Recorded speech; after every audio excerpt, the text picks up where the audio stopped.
Ladies and gentlemen, welcome into another edition of Soccer Tejas. And today, with a very special guest, as we find ourselves less than 2 years away from the World Cup coming not only to North America, if you will, not only to the United States, but to the great state of Texas and to Houston, we thought this might be a good time to start thinking about the state of our game at the pro level, at the college level, and certainly at the youth level. So beside me, you can see him.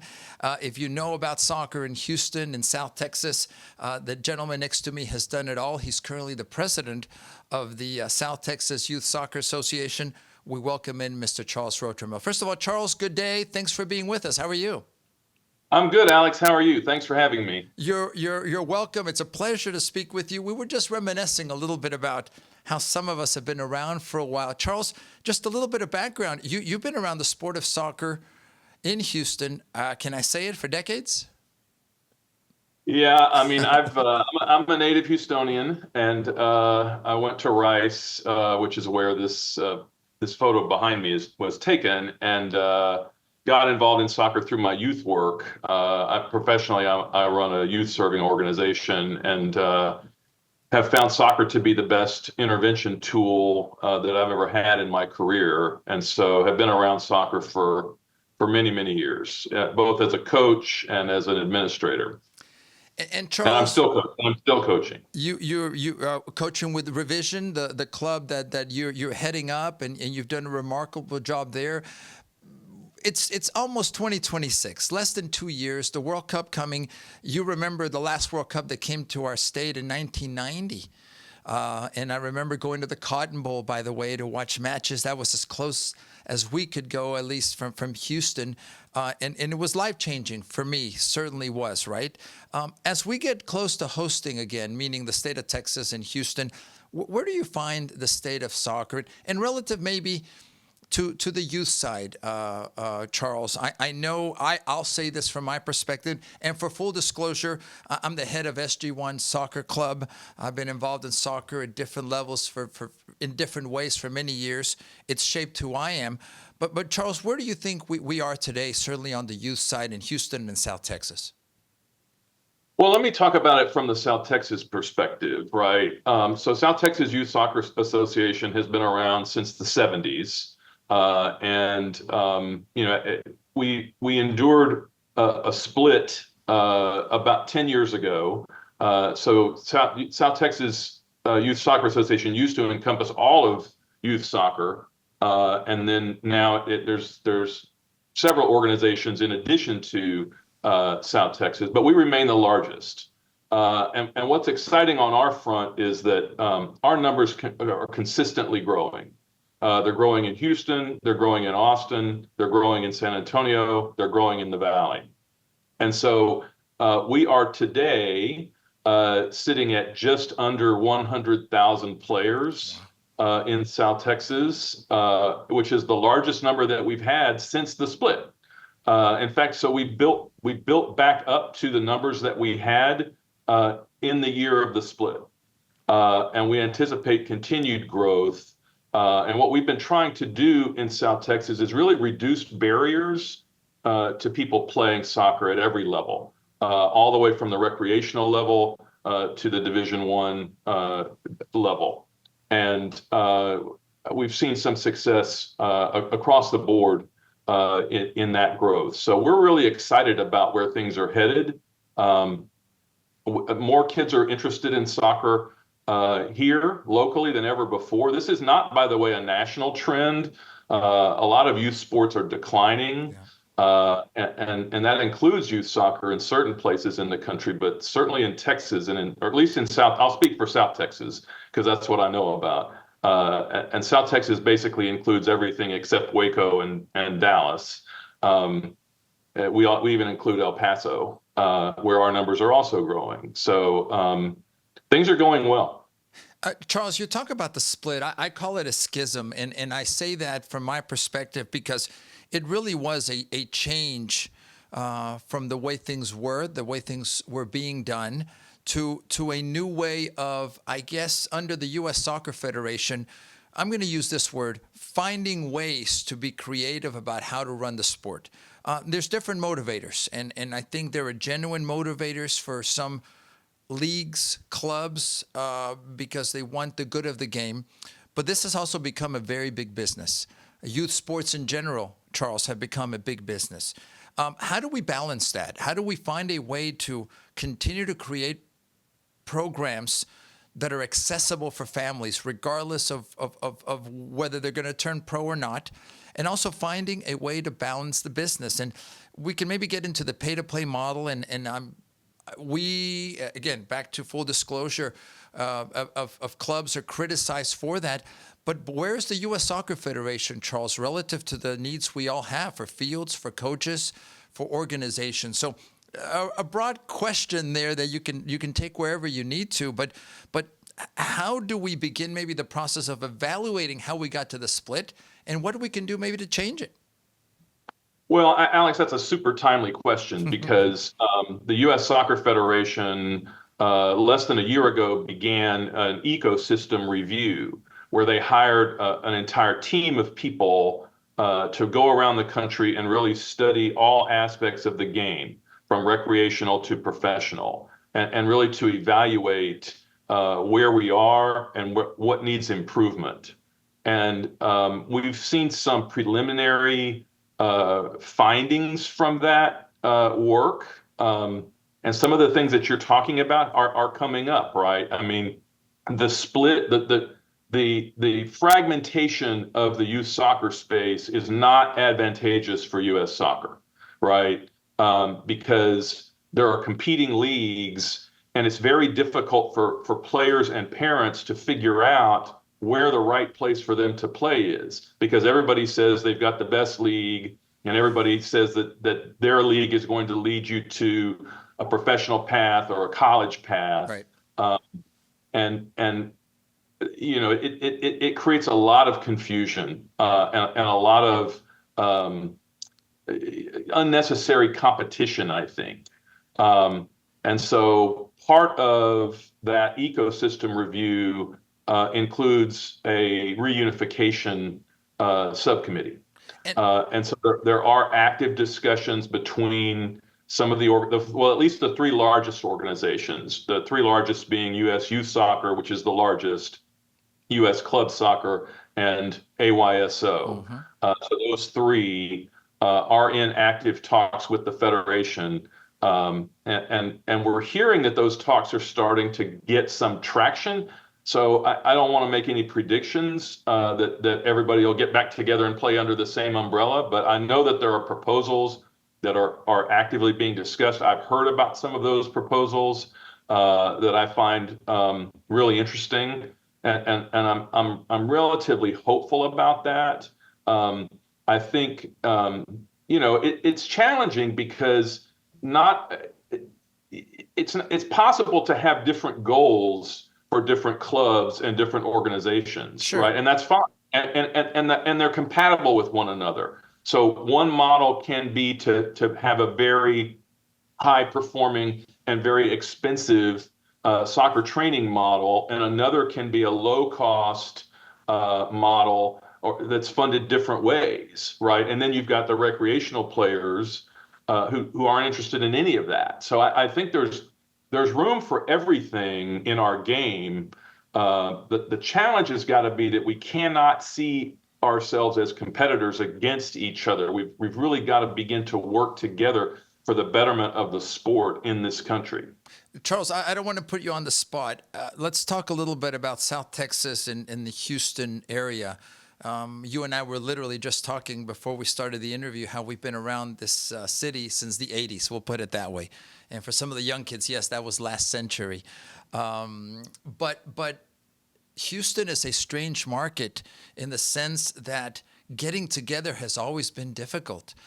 If we were able to get behind, let's say the professional teams, the Houston Dynamo, Houston Dash, and help player development and the top players going to their academy teams, at least on the Dynamo side, it would have the fruits of that work would have already happened. Meaning we already would have developed more players, but that hasn't happened since the MLS has been here in Houston.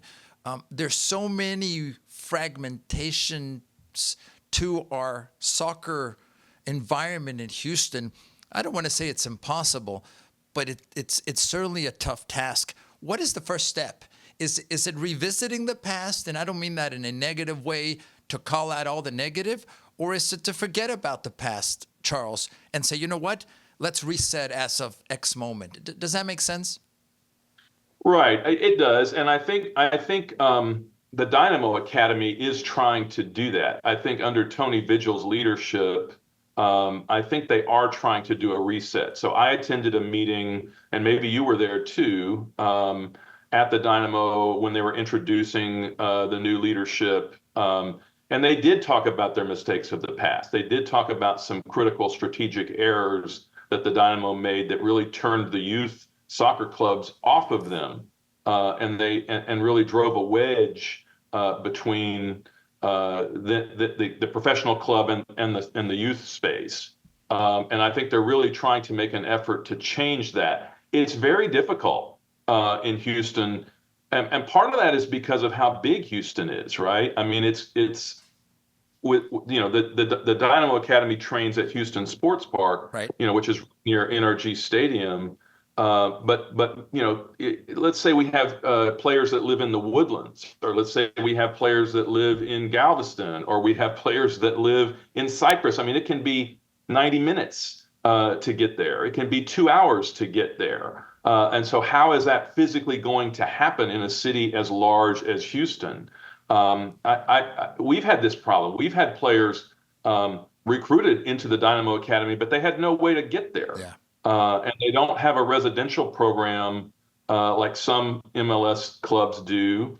And they don't really have a transportation program like some MLS clubs do. And so I think, you start losing players. And when you start losing players, then it's hard to build that program up to be what you described a moment ago, the best program that's really producing professional players.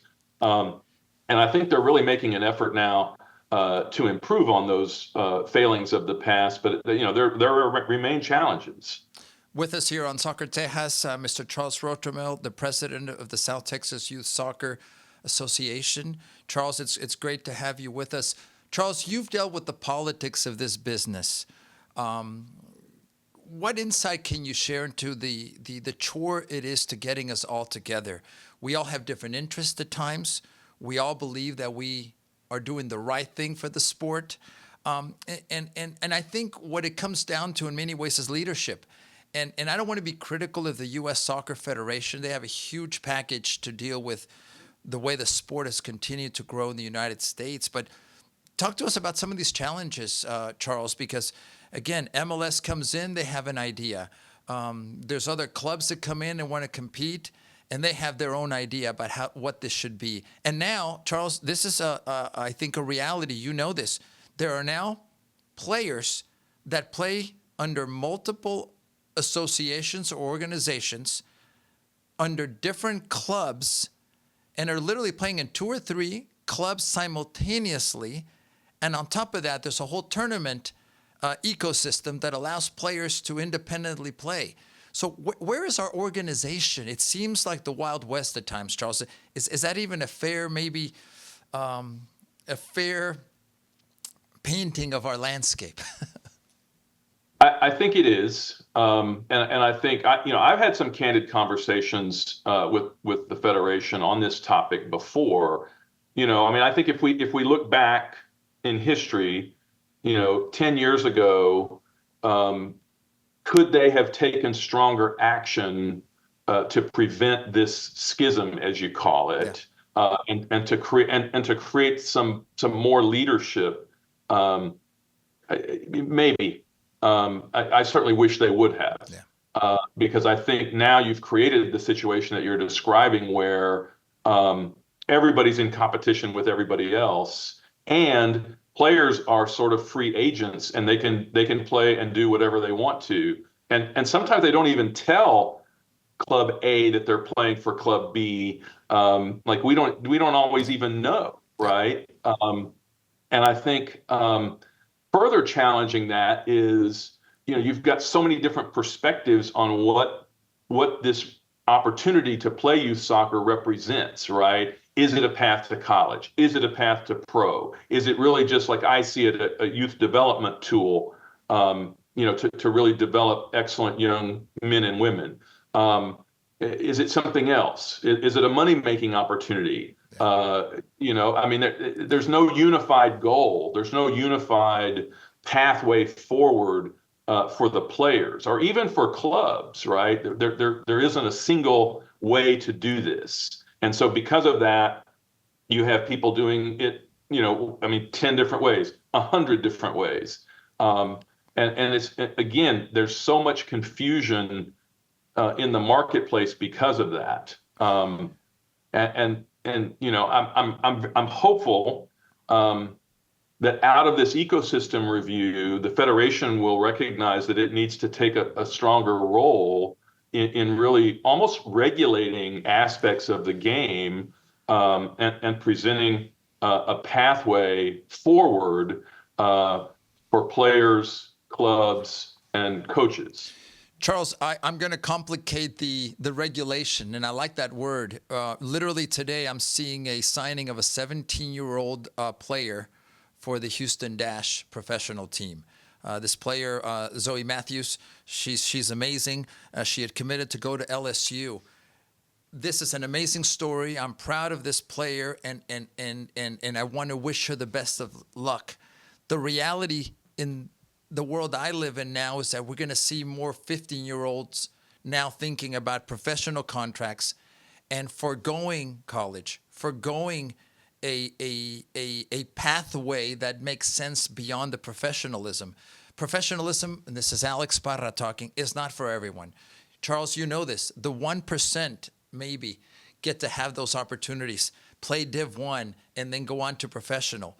But what happens to the 99% of men and women, children that go through our soccer ecosystem? They need to become, hopefully, better leaders, better dentists, better lawyers, better doctors, better whatever they're going to be. That's what this is about from my perspective. But now, this chase for professionalism can turn dark too, because now you're going to have everybody overestimating themselves, often led by parents, Charles, and saying, no, if she got a pro contract at 17, I need one now at 14. And they're chasing that. I'm not chastising parents. We need parents, and we're partners with parents at the club level, but often it goes to an extreme. Is that fair? Oh, absolutely. And I remember sitting at the Dynamo Stadium listening to the previous U.S. men's national team coach say that college is no longer a valid pathway, right? That they ignore college as a pathway, and they discourage players from taking that pathway. Now, the current men's national team coach did not say this, so I have no idea about what Mauricio's opinion on this topic is, but I think I share your concern in this area because, the college pathway has always been something that was easy for everyone in the game to understand, Sure. Right? It's easy for players to understand. It's easy for parents to understand. It's easy for coaches to understand that this is what we're trying to do. We're trying to get you to play in college. And there's so many different levels to play in college that many players can do that. The professional pathway to me is a muddle. It's vague, right? How do you achieve? Players ask me this. How do I achieve becoming a professional? How do you answer that as a coach, Alex? Yeah. Like I don't. I mean, it's partly luck, right? It's partly based on who you know. It's partly based on what opportunities you get, and it's partly based on just the luck of the draw, right? Just you happen to be in the right place at the right time, and seen by the right person. And Charles, forgive me for interrupting you. I think what muddies the water even more is that now we're talking about financial compensation for a 17-year-old. Again, in this case, I'm happy and it's a great opportunity. It's not for everyone, but now you hear this all the time, Charles. Well, I'm the youth club that created this player. I now need my financial reward for having built that player. So now you're putting this in the minds of, again, families at 10, 11, 12, and 13 years old. So the amateur side of this is disappearing. College sports, and we can talk about that all day too. So Charles, this is our reality. And I point these things out because I don't think the genie's been let out of the bottle, right? This is where we are. How do we start? And the word you introduced, regulating. You talk about regulation and people get upset. This is America. You can't regulate anything. I can do whatever I want. Where's that balance? And believe me, I'm seeking answers, more questions than answers at this point. Where do we begin? How do we start a process of maybe trying to make things easier for all of us, not only parents, not only players, not only coaches, not only administrators, but our entire soccer culture?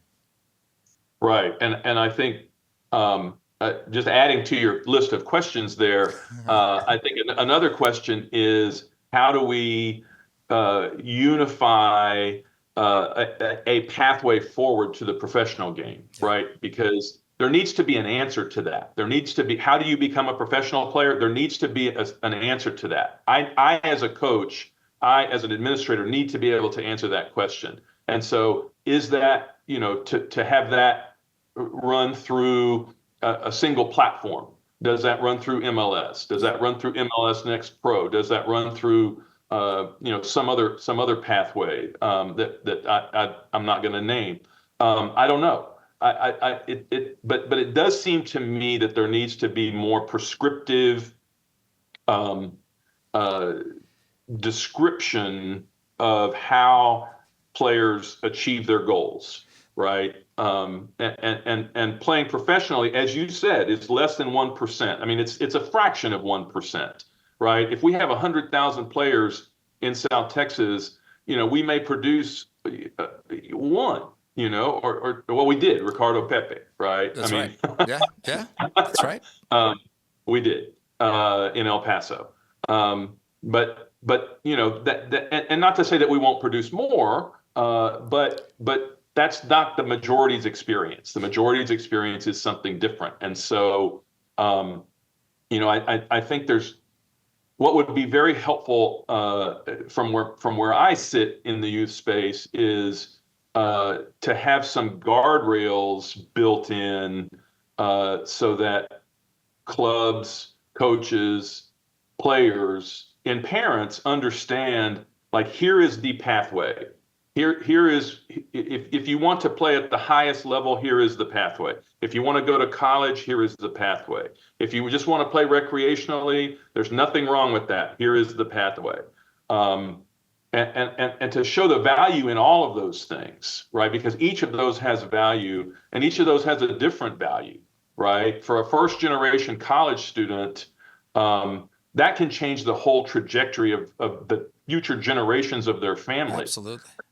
And so is that sometimes a better option for a player than trying to chase the professional dream? I've had that discussion with many players.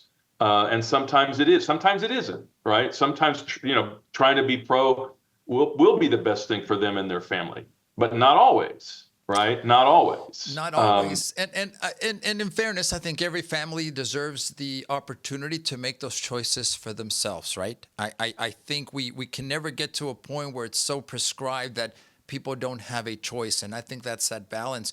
Charles, where do we begin? And what I mean is, since you've been leading and you've done an amazing job, I say that objectively, South Texas Youth Soccer Association, I'm sure you've come up against all kinds of challenges. I'll put it that way, and some are easier to overcome than others.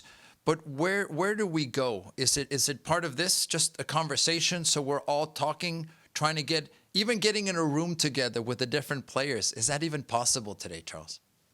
Well, I'm going to find out. One of the, and I'll let you in on, I haven't really discussed this publicly, Alex, but I will now.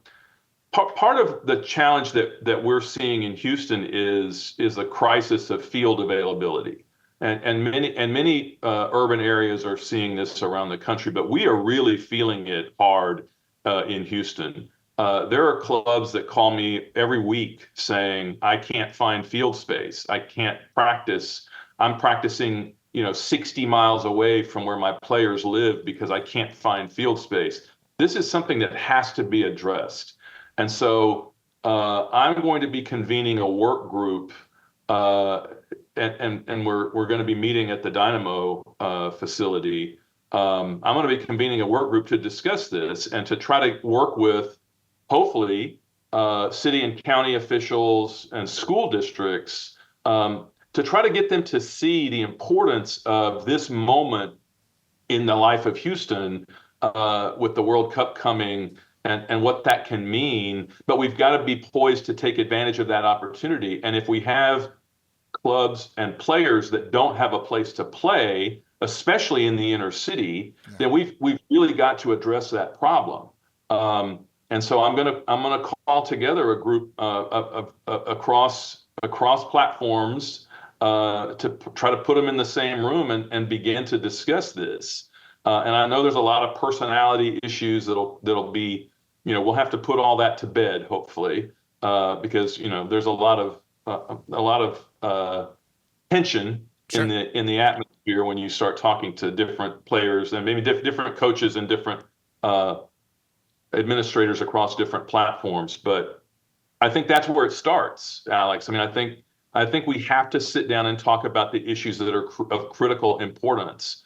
And this field access issue is to me is priority number one, because if we're going to keep growing, right? If we've got 100,000 players now, can we grow to 120,000? Can we grow to 130,000? Well, where would they play? Right. I mean, that's the thing, right? If we already have teams and clubs that don't have any place to play, then how can we grow? How can we grow the game? And so my contention is the fields are out there. They just need to be available, and they need to be invested in, right? There needs to be investment in those fields to make them as good as they can be. Does every field have to be game level? No, but you drive by them all the time, and so do I. There are fields sitting there unused because they're not made available, and meanwhile we have players and coaches that really need those fields to develop their craft. So that work group, I think, is step one, and it'll be almost a test pilot to see if we can get people talking about these issues from the ground up, not at the top level, not involving elected officials and that sort of thing, but people who are really on the ground and involved in the game. I'll give you an example. Please. There's a soccer club in Houston called Aspire FC. And I had the great pleasure this summer of being in Orlando and watching one of their teams win the national championship, which was super exciting, right? They struggle with field access, right? They're the best team in the country, literally, and they can't find field space. So we've got to all work together to address this issue, because it doesn't just affect one type of player or one type of program. It affects all of us, and I think that's the beginning step. Is let's get going on that. It does. It does. I mean, it affects all of us. I'm going to throw another one at you, Charles, that is also, I think, in a critical situation. You talk about the lack of field space that applies to training, to matches, etc. I attempted to be a high school referee not too many years ago. I think I was in it for about 2 or 3 years. Our soccer culture mistreats, and I'm going to use the word abuses, referees on a regular basis. And somehow, Charles, it's accepted. Somehow, Charles, it's just part of the way it should be. I have seen parents and coaches literally after 5 seconds in a match, when the ball goes out of bounds, start on the referee and stay on them the entire match. I have seen 15, 16, 17-year-old young referees brought to tears by the comments from players, from parents, from coaches. Guilty as charged, Alex Parra, by the way, because I was awful when I was a coach and player. I've had my epiphany, and I hopefully this is part of repenting. Charles, we've got to do something about referees, meaning the abuse they take. They're part of the game, an important part, and I'm seeing a generation disappearing. Us old guys are going to be gone. Who's behind us to replace us? We've got to change that culture, Charles. And again, I think that's something that everyone is affected by this, but they don't see it. Somehow we've got carte blanche to abuse the referees every Saturday, every Sunday. It's got to change somewhere. Where does that start? I agree. And to put a finer point on that, South Texas soccer referees have more referees in their pool now than they've ever had, but they lose 40% a year. And 40% attrition a year, we can't sustain that, right? As the game is growing, we need more referees, and yet we can't keep referees because of the referee abuse that you're talking about. I will tell you that this is occurring universally around the country and across platforms, and that the Federation has formed a specialized task force that's made up of the president of U.S. Youth Soccer, the president of U.S. Club Soccer, and the president of AYSO, and they have drafted a referee abuse policy for the Federation to impose. Good. I have seen that referee abuse policy, and if it gets put into place, it will go some steps towards addressing the issue, because it creates a zero tolerance environment, and suspension policies for coaches, spectators, players, and it's a graded system. So the more you do it, the more suspensions you'll get, the longer your suspensions will be. So I think if we made it impossible to continue that, I think it would go a long way towards addressing it. But on the other hand, I also think that all of us have to talk to everyone in our systems about this and tell them to stop, right? I think, we as administrators have to tell people in our programs, and coaches have to tell the parents and the spectators. They have to tell the players. They have to model that behavior themselves.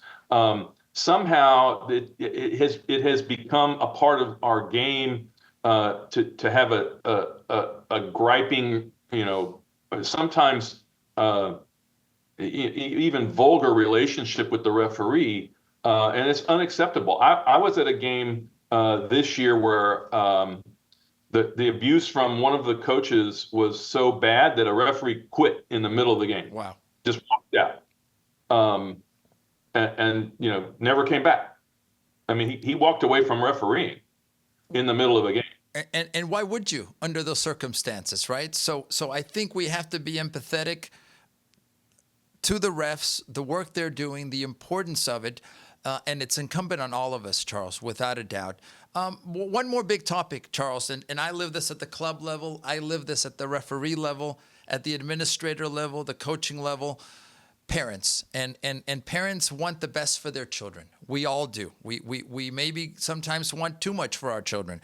Sometimes we want to maybe atone for our mistakes, atone for what we weren't able to do, and have our children then live out better lives, certainly in sport. Maybe I'll ask it this way. What advice do you have for parents that should be supportive, I believe, of their children, should be supportive of our soccer environment? They're a key part to this, maybe the most important part. What advice, if any, do you have for parents, Charles? I think the most important piece for parents is to educate themselves about the different programs and what the goals of those programs are, and don't just be sold by marketing, but really do your research by talking to other parents and other, whoever you have access to, whether it's coaches or parents or people who know these folks. Does this program have integrity? Does it have a proven track record of helping players, advance in their goals? Does it make the players better people? Because the marketplace is really confusing. And you've got everybody saying they have the best program, but not every program is the best, right? And so you need to find the program that aligns with your players' goals and with your goals as a family. And that information is out there. It can just be hard to find. I would just encourage parents to really do that homework, and make sure they understand what they're getting into. Because I've talked to so many parents who are just disappointed because their son or daughter got attached to a club that they didn't agree with or didn't like or didn't help them or disposed of them because they weren't the best player. And I think you as a parent,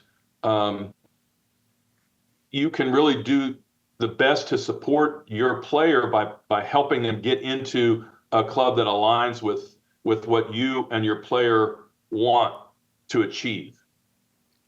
Charles, I want to leave this conversation, maybe an initial conversation, on a positive note. As you look into your magic crystal ball, how do you see the future, short term, midterm, and long term? And let's focus on 2026. The World Cup is literally less than 2 years from being a reality here in our country. Once again, by the way, also sharing with Canada and Mexico. Where do you see us in 2 years? Do you think that those meetings will happen? Do you think that we will start at least agreeing to disagree in a pathway to maybe unification again? That's my hope.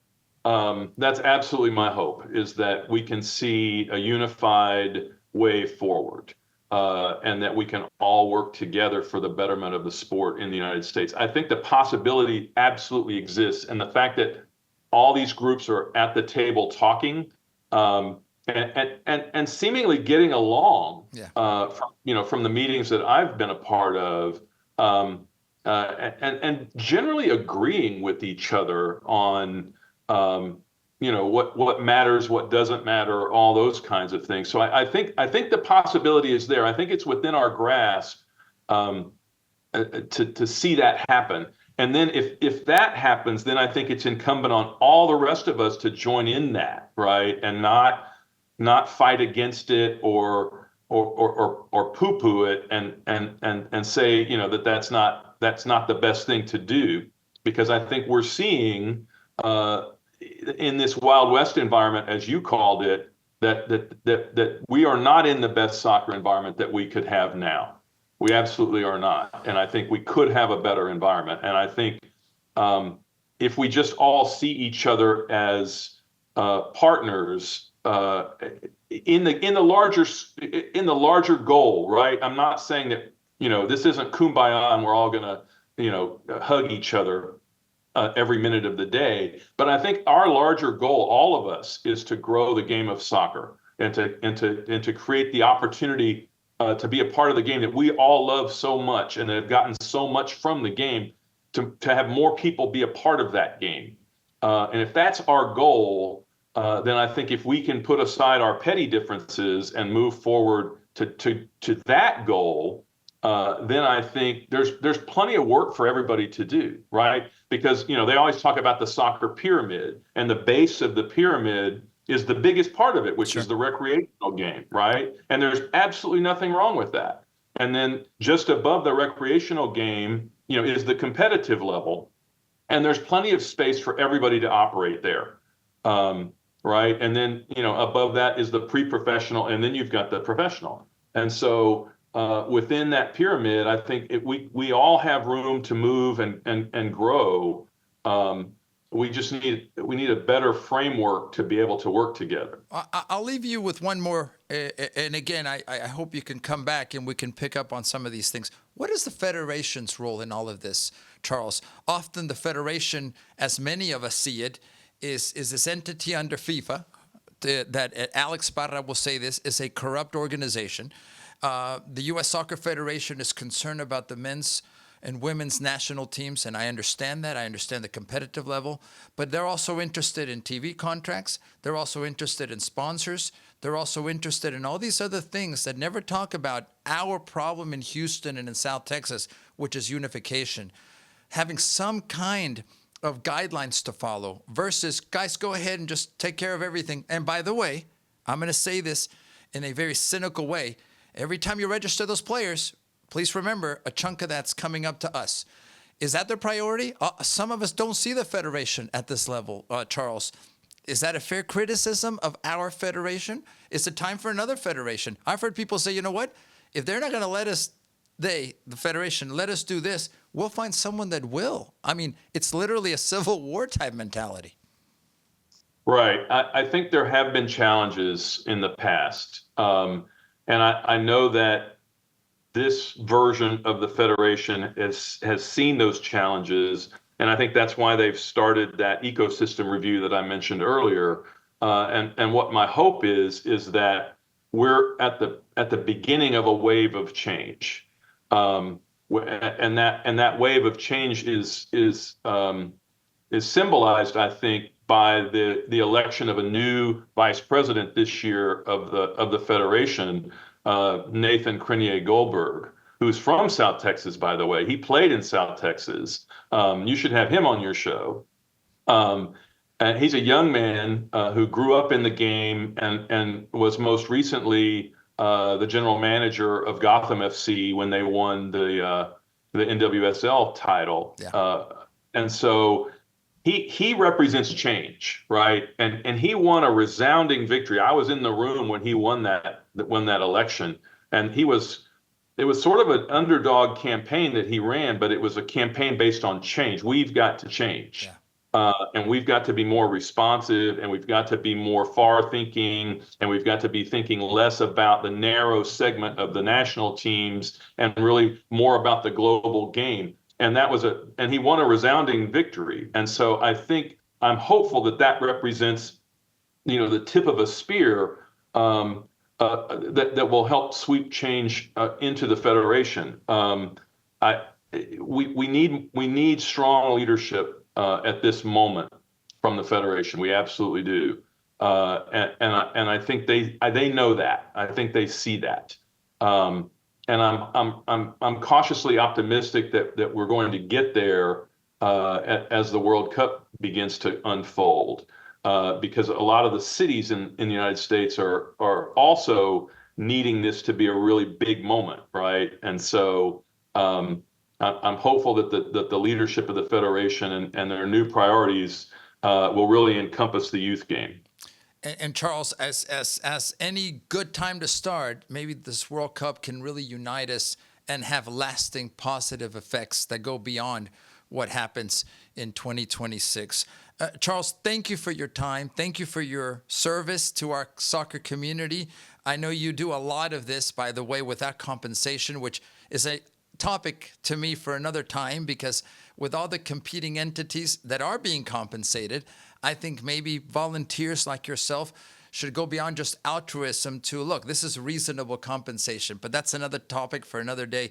Thank you for being with us here on Soccer Tejas. I hope the communication continues. And if you want to leave us with a final message, number one, where can people find out more about South Texas and all the good that South Texas is doing, programs you may have, and just a final message for those that hopefully are watching this. Certainly, I'm learning from you, and hopefully, friends, if you've been watching us, you're learning. So I'll give you the last word, Charles, please.